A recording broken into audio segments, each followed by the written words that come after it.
Hi everybody, welcome to another video in Discrete Math section 6.2, the pigeonhole principle. So the pigeonhole principle is, when we think about that, it's actually very simple, make perfect sense here. The way to think about this is think about the worst case scenarios.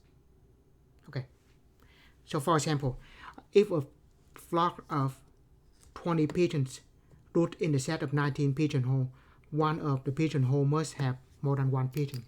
Think about that. If we have 19 holes and then there are 20 of them, 20 of the pigeons, when you start to fill, I said think of the worst case scenarios.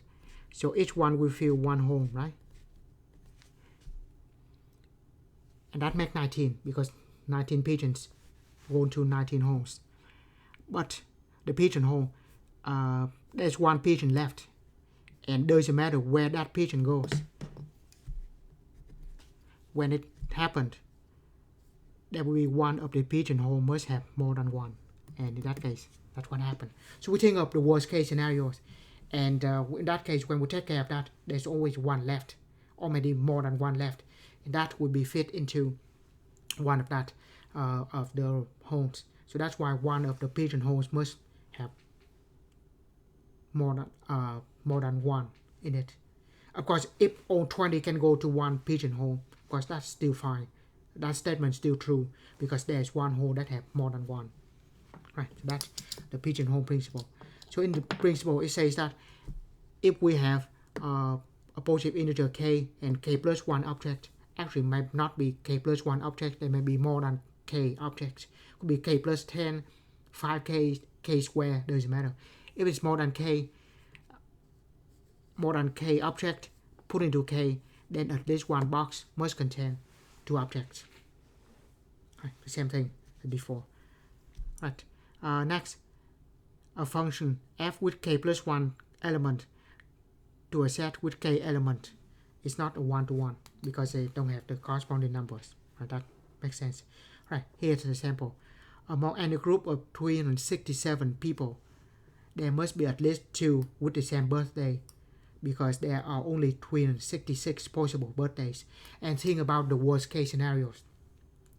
366 of them in the same room, each one of them have different birthday.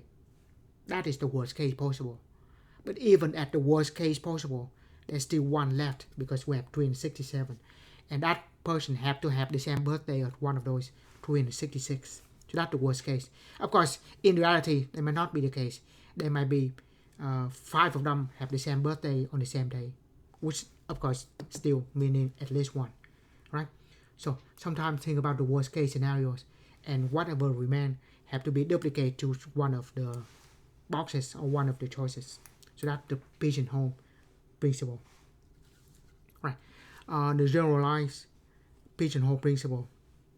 Suppose that we have n objects placed into k boxes. Then at least one box contains at least the ceiling function of n divided by k object. So, for example, 100 people, there are at least 100 divided by 12, which is 9. So there are at least 9 who were born the same month. There may be a month that at least 9 of them born in it. Right? It doesn't have to be the month we don't know. But, of course, the best case, sometimes all 100 of them may be born in the same month. That's possible, too. But, so we take 100 divided by 12, that's 8 point something. The ceiling function should round up to 9. So that's why it's 9. Now, think about this in the worst case scenarios. Let's say you have 12 months. January, February, March, and then so on the way to December. 100 divided by 12 is 8 point something, right? If we can choose 8 of them on each month, the total, there's 96 because 8 times 12 is 96. So you can have 96 people, exactly 8 of them born in each month. That leaves 4 left. Out of those 4, you have to put on one of the month. So in that case, you have 8, 8, 8, 8, 8. The worst case scenario, you have all 8 for 12 months. There's still 4 left. You have to put one of those 4 into one of those months. That give a statement that there are 9 were born in the same month. There will be a month, at least one month, that have 9 people born in that same month. Right. So like I said, it doesn't have to be one more. It could be a few more than that. But in this case, 96 guarantee the worst case scenarios of 8 on each month.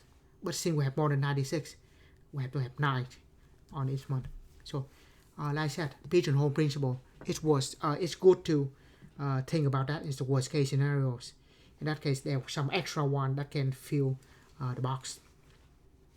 Right, next, how many cards must be selected to form a standard deck of 52 to guarantee that at least 3 cards of the same suit are chosen. Right, so therefore, if you're not familiar with it, so this is space.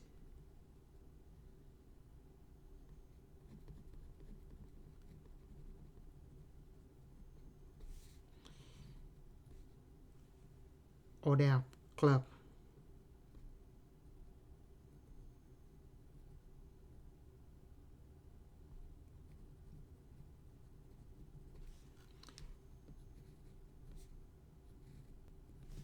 And then heart and diamond. So those are the 4 suites of the card. How many of them to be chosen so that we have at least 3 cards of the same suit? So we need at least 3 on the same suit. Think about the worst case scenarios. Okay. I put 1 here, 1 here, 1 here, 1 here. Right. And then I choose 2 on each. So that's the worst case. So there are 8. The worst case possible, you have 2 each. And then the next card, the card number 9, I have to put on one of this.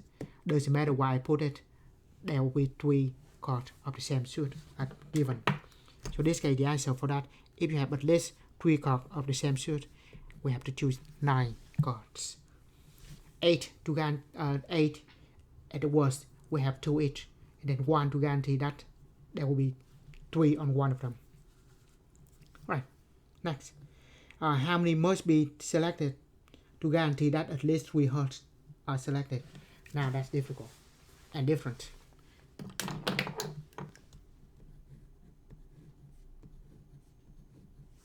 Right. Once again, we have 1 heart.